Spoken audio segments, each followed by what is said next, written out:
박정희 정부 시기에 특히 이 68년의 안보 위기가 되게 중요했던 것 같아요. 이 당시에 68년 초에 두 가지 중요한 사건이 일어납니다. 하나는 북한이 무장 게릴라들을 남쪽에 보내가지고 청와대를 습격하는 사건이 일어납니다. 아마 많이 알고 계실 거예요. 김신조 사건으로 알려져 있고 1.1 사태라고 하는데, 그리고 나서 이틀 후에 미국의 정보함이었던 푸에블로가 원산 앞바다에 있다가 북한에 영해를 들어왔다라고 하면서 이걸 납포를 해버렸는데, 문제는 그 납포할 때 그 배 70여 명의 미군이 타고 있었다라는 거예요. 그러니까 미국으로선 70명을 구해야 돼요. 또 존슨 대통령이 그 당시에 썼던 존슨 대통령의 자서전을 보면 무슨 얘기가 나오면 1.1 사태하고 푸에블로 사건이 일어나고 나서 한 열흘 정도 있다가 베트남에서 구정공세라고 하는 사건이 일어나요. 근데 이 사건이 사실 미국한테는 베트남 전쟁에서 굉장히 큰 충격을 준 사건이었는데, 이 사건보다도 존슨 대통령의 가장 뒤통수를 친 사건은 푸에블로 사건이었다는 겁니다. 그러니까 지금 베트남에서 전쟁을 하는데 갑자기 한반도에서 미 해군의 정보함이 북한에 납포가 된 겁니다.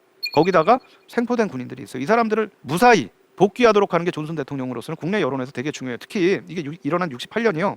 미국의 대통령 선거가 있는 해였어요. 근데 존슨 대통령이 처음에는 이 대통령 선거에 나가려고 했거든요. 근데 결국은 푸에블로 사건하고 구정공세가 일어나고 이러면서 존슨 대통령이 대통령 선거 나가는 거를 포기를 합니다. 그러니까 그 정도로 사실은 중요한 사건인데, 사실 이 사건 때문에 박정희 정부가 미국 정부한테 굉장히 화가 났어요. 이유가 뭐냐면 미국은 납포된 미군들을 살리기 위해서 북한하고 협상을 해서 이 사람들을 데려와야 되는데 박정희 정부한테 들어오지 말라고 한 거예요. 그 협상을 내리는데. 왜냐하면 미국과 북한을 해가지고 어떻게든 북한을 달래야 되는데 박정희 정부는 김신조 사건 때문에 화가 났거든요. 북한이 날 죽이러 왔어? 그럼 북한은 나한테 사과를 해야 되라는 입장이에요. 근데 미국은 지금 북한에 납포되어 있는 미군들을 데려와야 돼요.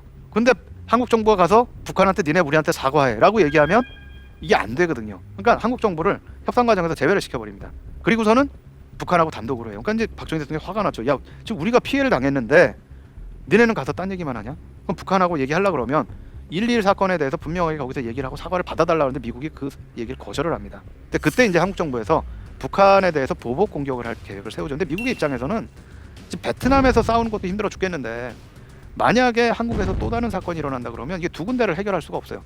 그러니까 박정희 대통령을 뭔가 이걸 지금 가라앉혀야 되니까 특사를 보냅니다. 그때 온 사람은 사이러스 벤스라는 분인데, 이분이 나중에 이제 카터 행정부에서 국무장관이 됩니다. 근데 와가지고 박정희 대통령하고 부닥칠 수밖에 없죠. 박정희 대통령은 야, 이게 지금 상황이 이런데 우리는 북한 쳐야 되는 거 아니야? 라고 하는데 미국에서는 큰일 난다. 이러면 우리 지금 미국에 미군들 살아서 데려올 수가 없다 하면서 서로 부닥치게 됩니다. 그러니까 이게 또 이제 요 시기에 있어서 굉장히 중요한 갈등이었고, 2006년에 북한이 핵실험을 하고 나서 그 직후에 부시 행정부에서 북한과 관련된 외교 라인을 다 교체를 합니다. 그리고 나서 갑자기 북한에 대해서 굉장히 우호적인 정책을 해요. 아마 기억하실지 모르겠는데요. 2006년을 전후해가지고 북한에서 핵발전소의 냉각탑을 폭파하고 뉴욕 필하모니가 평양 가서 공연하고 한 적이 있어요. 근데 이게 북한 핵실험 이후예요. 그러니까 북한의 입장에서 볼 때 우리가 이렇게 강하게 나가니까 미국 정부가 좀 물러설 수도 있구나 라는 오해를 할 수 있는 시그널을 주는 거죠. 여기 더해서 미국이 전 세계에 엑시스 오브 에빌이라고 해서 악의 축이라고 하면서 이 로그 스테이트, 뭔가 문제가 되는 이 국가들, 말썽쟁이 국가들의 핵 개발을 막아야 된다라고 하는 나라 세 나라인데, 그게 이제 북한, 이라크, 리비아거든요. 네 나라는 이란까지 있네요. 네 나라가 있는데 그 중에서 핵 개발을 포기한 이라크와 리비아는 지금 어떻게 됐는가? 핵 개발을 계속 그 카드를 쥐고 있는 이란과 북한은 어떻게 되어 있는가? 이것도 사실은 북한 같은 국가에다가 잘못된 시그널을 줍니다. 그러니까 사실 이런 부분에서 그럼 미국이 전혀 잘못이 없었다라고는 저는 볼 수 없다라고 생각을 해요. 사실은 정확한 시그널을 줘야 사실 미국이 굉장히 어려워하는 나라와의 경쟁에서 더 우위에 설 수 있는 부분들이 있고, 사실은 다른 국가들이 미국의 정책을 명확하고 확실하게 읽을 수 있는 부분들이 있는 거죠.